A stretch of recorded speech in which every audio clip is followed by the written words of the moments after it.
Moment of silence for the champions, for those who make going hard a lifestyle. Never wait for nothing, gotta get it right now. I'm in the spotlight when they turn the lights down. Only a champ swing the hardest in the 12th round. I love the fourth quarter, I love the ninth inning, I love game 7. Bring on the competition, cause in my heart, yeah, nobody do it better. Can't slow me down, won't stop me, never. I'm so Cassius Clay, I'm Tyson in his prime. You know me, man. I'm Barry Bonds with Minds. What's up, everybody? Welcome back to the Pressure Podcast, ladies and gentlemen. Let's get Give me a hell yeah! It's a Saturday night edition where we will cover the round 1 of the playoffs. We'll make our predictions for round 2, and I was going to do the players under pressure today, but we're going to leave it for Monday just because there's one more Game 7 left. So let's just let the dust settle, but we got to make our predictions for round 2 just because there's some games already for tomorrow. We just watched the Canelo fight. It wasn't much of a fight. It was actually a dud. One guy was running, the other guy was chasing. Big pause. Big pause. That's all it was. Finish him! There was nothing more to it. There's no reason to pay good money on a pay-per-view fight like that. Fuck out of here. Which is why we don't. Streamace.com. I mean, there wasn't much of a fight. Literally, if you watch the highlights, that's all you'll see is one guy was slugging, the other guy was just running away. Which is good for me, only because I want Canelo to be at his, all-time best or prime-time best when he fights Crawford. I don't want a loss of some nobody no one's ever heard of before that fight were to happen. So I'm kind of glad it went this way. So one-sided fight. Congratulations, Canelo, who likes to fight on Cinco de Mayo weekend. We will be celebrating Cinco de Mayo with you on Monday, so look out for that. I ain't drink tequila in a long time. Maybe I dust up a little old bottle, take shots or something. We'll see. I have a debate game or something. Damn, I just realized my birthday's on Thursday, and we do the pod on Thursday. Oh, that's what's up. Got some birthday cake here, twerking. That would be nice. Just right there, nonstop. Did I tell you to stop, bitch? I won't be looking at it. I won't be looking at you, folk.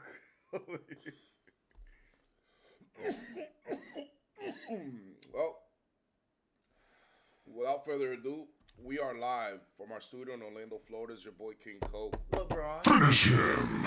Rated M for millennials. What is up, my brethren, sisterin? Yeah. It's Savage Saturday. With the headlines read, first headline says the Clippers got bounced. Wah, wah, wah, wah. Be cool, They got bounced right there and then. Team no banners is no banner again. This is They that's was what they getting do. bounced out of this game, out of this last game. That shit was terrible. It's the only prediction I made that didn't come out right. Other than the Cavs and Heat, but that one was, I said it out of jest. I even said the only reason I'm saying this is just because my boy is a Cavs fan who talks too much shit, so I wanted them to lose, but I didn't think that was going to happen. The Clippers, however, I thought they were going to play better than they did. I thought the Nuggets with a interim coach just named 10 games ago was iffy, so I wanted to wait to see what was going to happen, but to make a prediction when I had to, I chose the Clippers, and it ended up being a 7-game series, so it's not like I was completely out of the loop or anything. It's just that I just didn't expect the Nuggets to respond the way they did with the new coach, and kudos to him. Yeah, that's all I can say too. Like, the reason why I picked them to win this series was because the coach not being so, experienced as far as, going up against Tyronn Lue, who is very experienced. So I thought he was going to be able to make enough adjustments. But to me, Denver just showed that they got more depth and the right type of depth too. Not like the Clippers. You really don't know what you got with the Clippers. As opposed to Denver, you know you got shooters. You know what I'm saying? You got guys who come out with energy, and Chris Brown and Russell Westbrook. Even though we don't like his energy sometimes because it be all over the fucking place. But yeah, I just think their depth is what kept them alive for the next round. But I don't. I don't know if this team could beat. If this what we saw tonight could be OKC, I don't know about that. I just don't. The Nuggets. Yeah. Well, Not this one. before we move on to the Nuggets, let's stay with LA right now. What happened? What went wrong with the Clippers, in your opinion? What went wrong? James Harden. 7 points. I know he had 13 assists, but 7 points, bro. You can't have 7 points in a closeout game, and not to mention you played 35 minutes, bro. It's just not efficient. And it's the same thing over and over. It always seems to be him. Even Kawhi, I thought played decent. I'm not gonna say he played great, but basically the wheels started falling off that motherfucking third. So it was like, what was he supposed to do? Like, what was he gonna do without his running mate? His running mate didn't give him shit. He didn't do nothing. He just sat there and passed the ball like a point guard, off the bench, 13 assists. Where's the contributions, rebounding? Where's the contributions, scoring points? There was none of that. And defense, what defense? Terrible shot taking.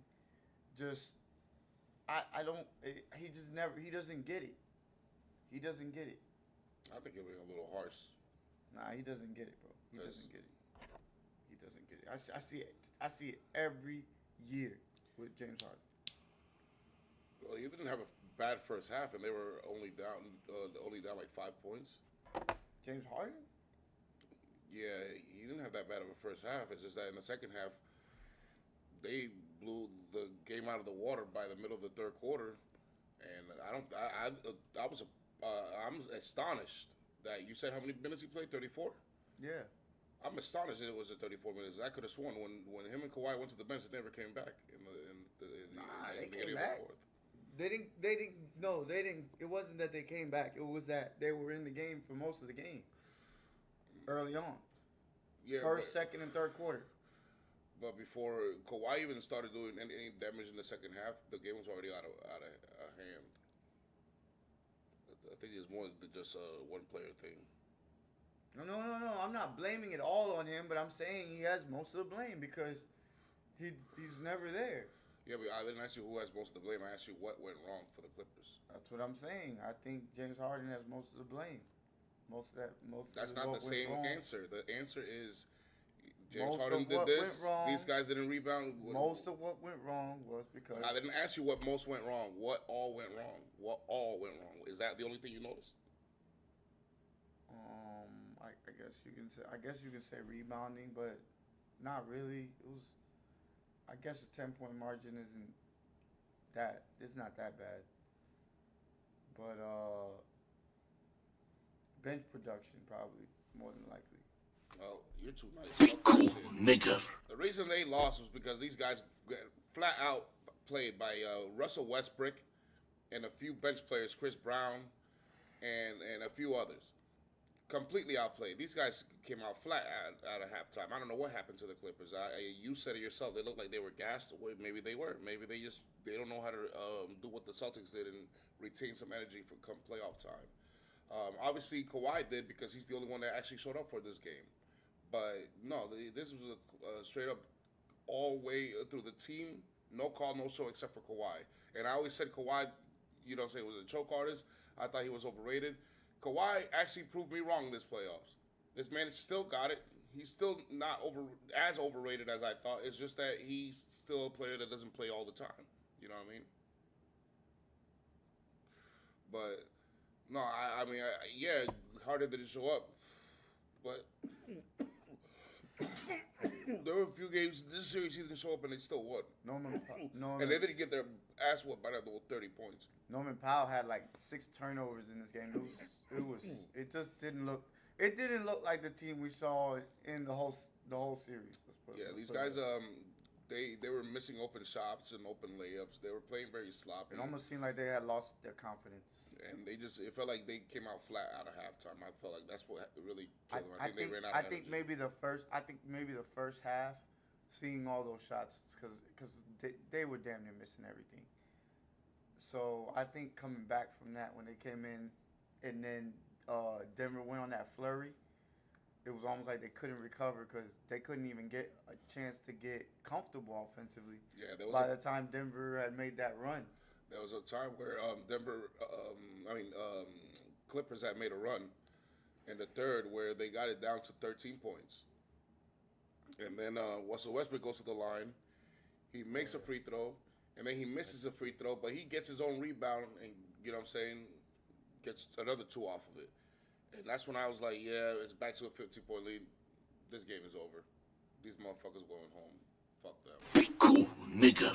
But I'm actually happy. Fuck LA.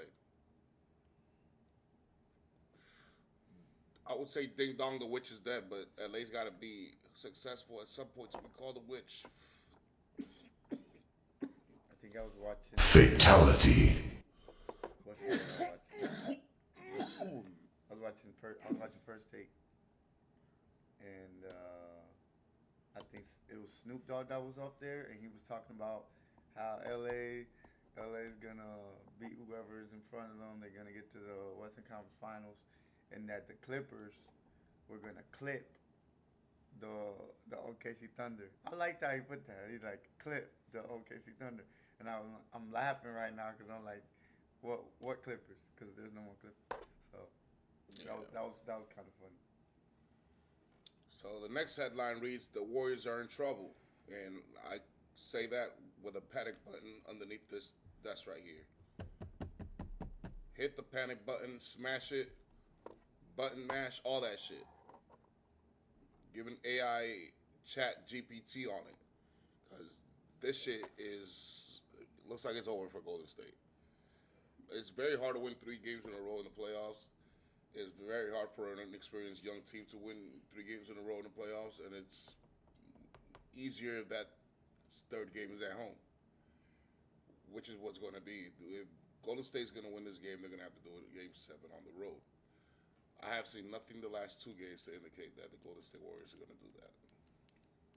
This is true, but I don't know, man. It's just because you saw how 'Cause of Steph Curry, you saw yeah. how flat you saw how flat Denver and the Clippers came out. You saw how flat that game started. They couldn't throw it. They couldn't throw it nowhere. Like it wasn't going in at all.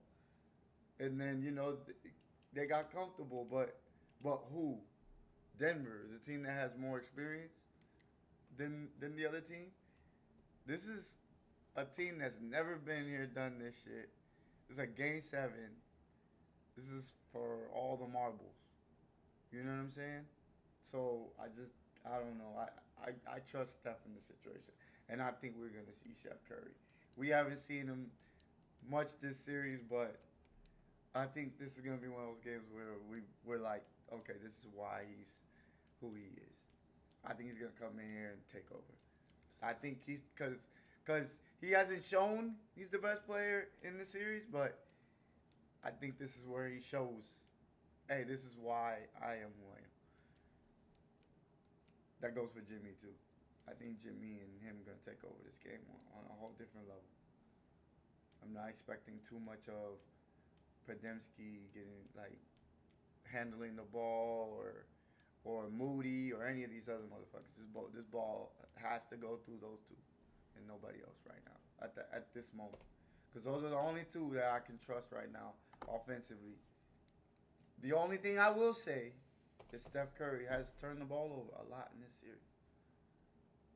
So pay attention to that early. If he doesn't do that early and he gets off to a good start, I expect Golden State to win this too. Well, to be honest with you, I don't like that argument. I love it. He's right. If there's a saving grace, if there's a silver lining to this 2-game losing streak that's undertaken my Golden State Warriors, my Western Conference team, is that they have the experience that the other team doesn't. Game 7 is not an easy game, as we saw today. He mentioned earlier the Clippers fell flat. Now, I'm not going to blame the coach because I know the coach has been in the situation, but those players over there, other than Kawhi, who showed he'd been in the situation, has not been in that situation, and they did not respond. It's only one person who's been in that situation, and he actually did respond. That was Kawhi Leonard. Yep. Everybody else, So non-existent. the fact of the matter is, Golden State has every chance in the world to still win this game. It just And doesn't I'm not look like it. expecting Van. I just don't. If that does happen, they lose. If Van Vliet goes off for 29 again, they lose. That's the X factor right there to me. But Van if Vliet- he doesn't, if he has one of those games where you're like, oh, here he goes. if he has 20 or less, Golden State's winning. If Yeah. he has 20 or more, Rockets are winning. That's the way I'm saying it right now. Yeah. He's the X factor. He's the guy that they got to do. You do what they've been doing to Steph Curry. Hey, let all the other youngsters beat you. Do not let that man beat you. I And- hope and Dylan the Brooks last- comes in with 7 threes tomorrow, because we're not letting this guy get off like that. In the last 2 games, I mean, the dude's been on fire. Like he's throwing that bitch in the ocean right now. So I would do what they do to Steph Curry: double team him, deny him the ball, make sure You he got does to deny not. him the ball and touch like- him up. Touch him up. Make sure he only gets like 4 or Don't- 5 3-point attempts maximum in the game, and you'll win. You will win. But to Paczynski and Buddy Hield and Looney and Post and all you other bums, Sit this one out, guys. give the ball to Chef and Jimmy Butler and get the fuck out the way. Please. Finish him. If they're gonna Nobody lose, else. if they're gonna lose, I want to see them lose it, not you, because And- I'm sick and tired of y'all missing open fucking shots. And I'm anyway. talking about 30. I'm talking about 30 plus. 30 plus field goals. I'm dead ass. They need to do that. I just don't see what else Golden State has. Well, I do like that what's that is it Ware? yeah, I like him. Steve Kerr need to play him just at least 5 to 10 minutes. See what, because he seems like he's a spark plug. just might be. So let's get to the next one right now. Let's get to the next topic, and the last topic of today's episode is round 2 predictions. All right.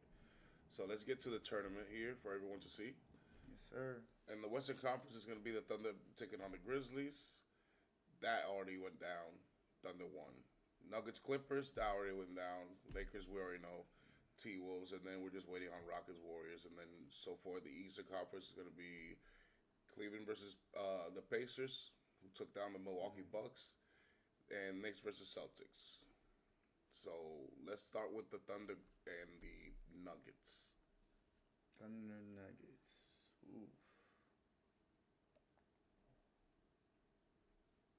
I'm gonna take the Thunder in 7.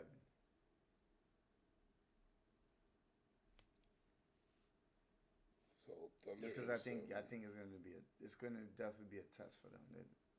Denver's no slouch. They're going to battle you. I'm gonna say OKC in 6. Okay.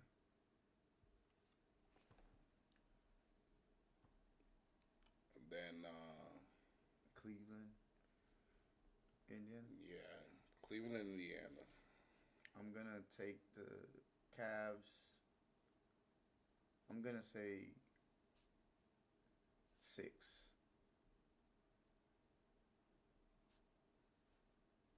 I'm gonna say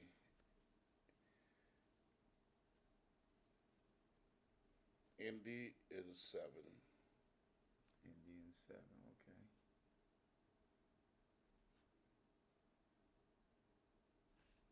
And then Boston, New York. I'm gonna say Celtics 7.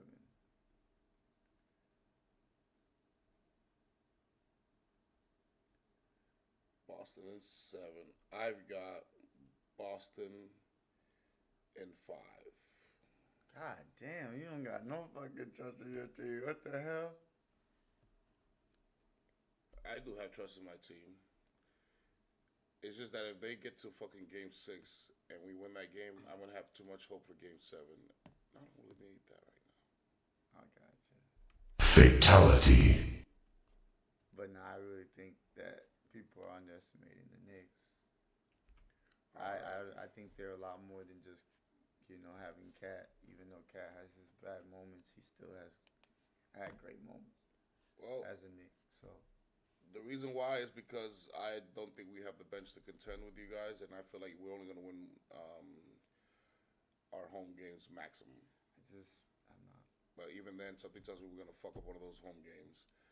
And you I guess guys I'm just gonna be a little more Game humble in 5, this series so- because I feel like maybe there's something I don't know. It's something that I know that the Celtics do at times that Yeah. give teams opportunities. If I could say that, can I say that? Like 'cause that's what I feel like Yeah. they do a lot. I found some what the fuck stats from my boy Jalen Brunson. Most 40-point games active in playoff career. LeBron, KD, and Harden are the only ones that have more than Brunson. Brunson's tied with Steph, Luka, Giannis, Jimmy Butler, and Devin Booker. That is pretty impressive right there. What the fuck? And another one I found over here. What the fuck? Most fourth quarter points last 3 postseasons. Jalen Brunson leads the pack even though he's the one with the less games. That is clutch. As What the fuck? I just hope it continues. All right. So what's the reason you got then Cleveland in 6 over Indy? The double big, I feel like they don't have the size down low. You're putting in Miles Turner, but then the other guy, Siakam, he's only 6'9". I think he's gonna have a lot of problems with Mobley. So I think that's the advantage for Cleveland that they can go to when they need a bucket because they can't get it from Donovan or Darius Garland. Gotta have a plan B and C. So just thinking ahead on that one. And then the Celtics Knicks one I say because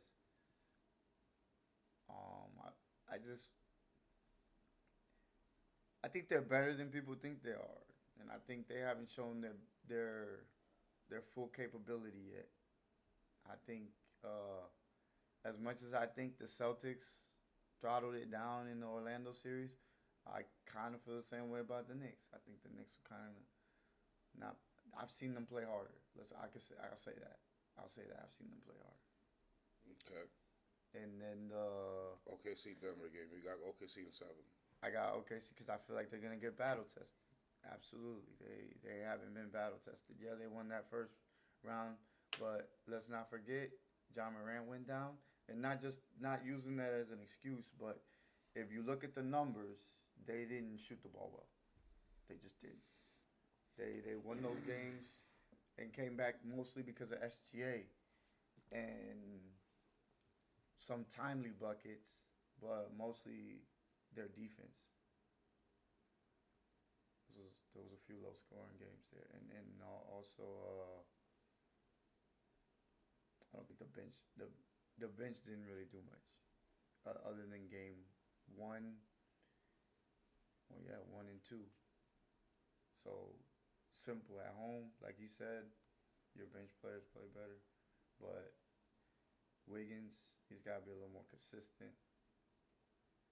That's not enough, and they don't have. To me, they wouldn't have enough to beat Denver if they saw the Jamal Murray that we saw in game. What was that, game 5 or game 4? I think For it was the game Clippers? 4. Yeah, that game. No, it was game 5. It was game 5? Yeah. Okay, so game 5, if they see that Jamal Murray, they not fucking with them.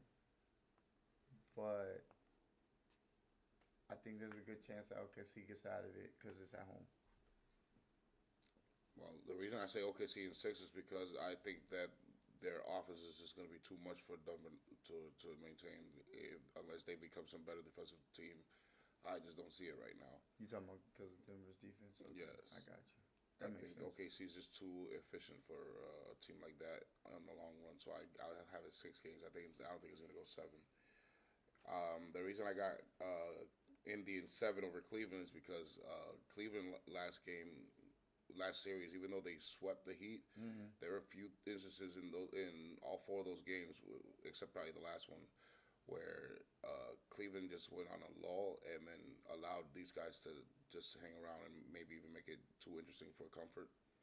And a team that can actually score like they can is going to give them fits if that continues. I know, but I notice a lot of teams are doing that now, like where they go almost like go for broke, like let's see if we can get this game up by 30 and completely take them out the game type shit. So they just keep shooting threes and threes and threes, and in the long run, that's just not the efficient shot. It's not. And in Indiana, you're going to be facing a team that has the exact same amount of weapons that you do.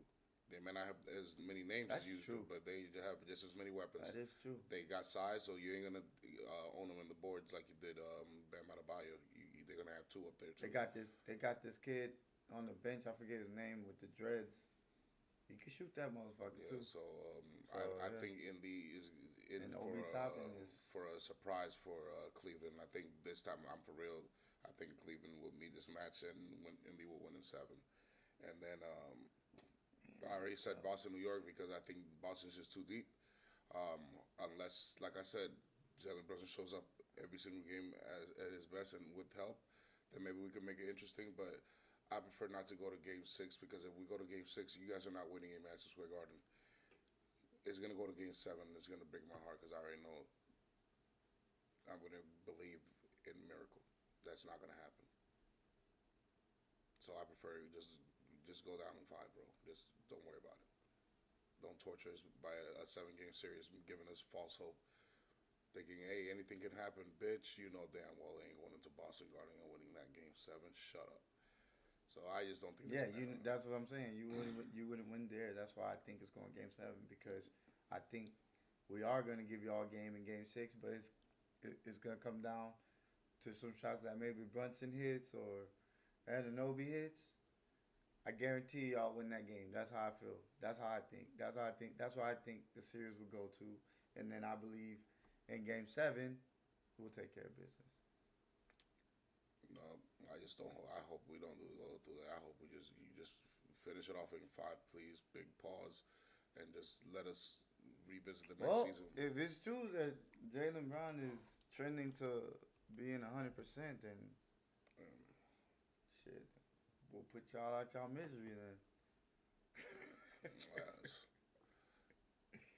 So before we sign out, it's gonna be a quick episode today. I saw something that I completely disagree with. So this is a ranking. The other day we showed you the most draft steals since I think 2000 or something like that. I forgot who it was. Yeah, I And remember. the Eagles and the Ravens are the only team that appeared 3 times on that list. Okay, so then I saw this one here. Oh wait, I saw this here was ranking current GMs based on career drafting, career team success, right? And then they got Kansas City's GM number 1. Then they got Detroit at number 2, which gave me the first. What the hell?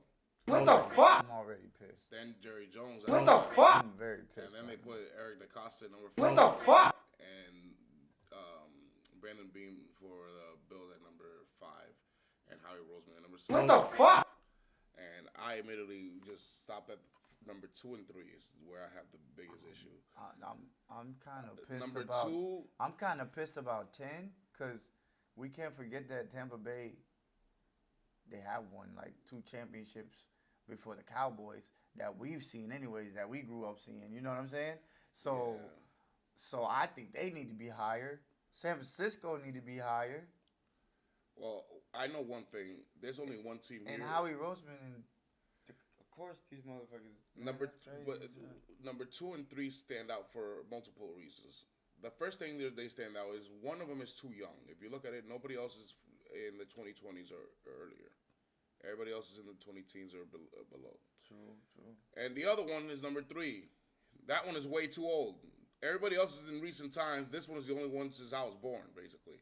Look at that shit. Be cool, nigga. But another reason they stand out, number 2, is it is good, but it hasn't really won nothing.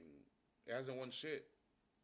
I at least understand the Cowboys somewhat because they have won Super Bowls. Yeah, but But to put Detroit over Baltimore, Philly, or even Seattle or Buffalo.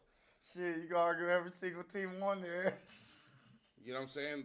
These guys have proven it for decades now, and Oh. you're new. All these motherfuckers got And then championships too. for Jerry Jones, Except for I Bill. understand that they got Super Bowls, but Jerry Jones wasn't the GM that picked those teams. That was Woody Johnson.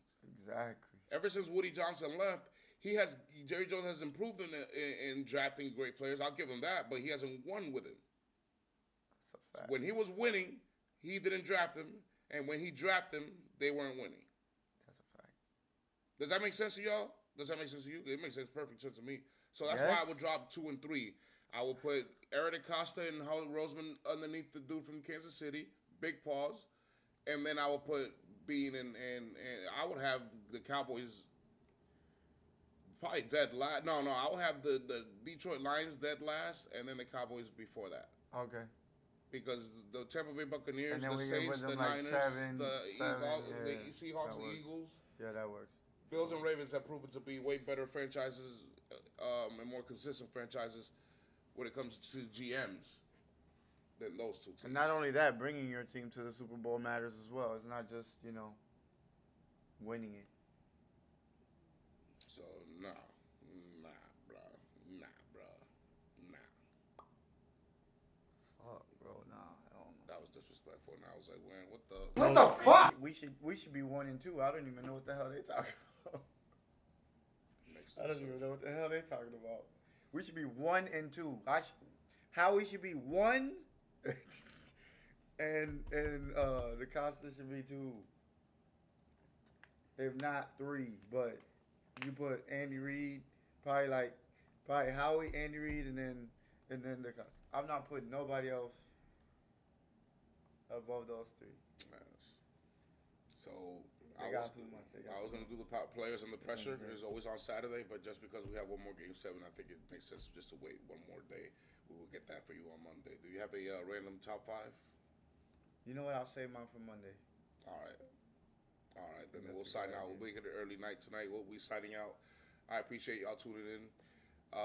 Monday, look out for to recap Game 7 and the first game of OKC Indy, and we're gonna recap the Boston, New York, and then Cleveland. Indiana. No. OKC. Oh. No, by then we will know if it's Minnesota and Houston Okay. and Minnesota versus Golden State. Gotcha. And They'll play on Monday, right? I'm guessing. No, because if they play tomorrow, then they won't play back-to-back days now. Damn, no, you're right. Yeah. That's crazy. They're So, gonna play like Tuesday then. They're gonna have to Yeah. they're playing late. So I think it's only Boston, New York that play on Monday. Unless Cleveland Indy plays back-to-back, then maybe we'll see that. That'd be a good game. Because they play in the same city, so it gets stressing to go back-to-back. So we will see you then, and we'll bring you the players and the pressure. The Pressure Podcast, the only viewer has say.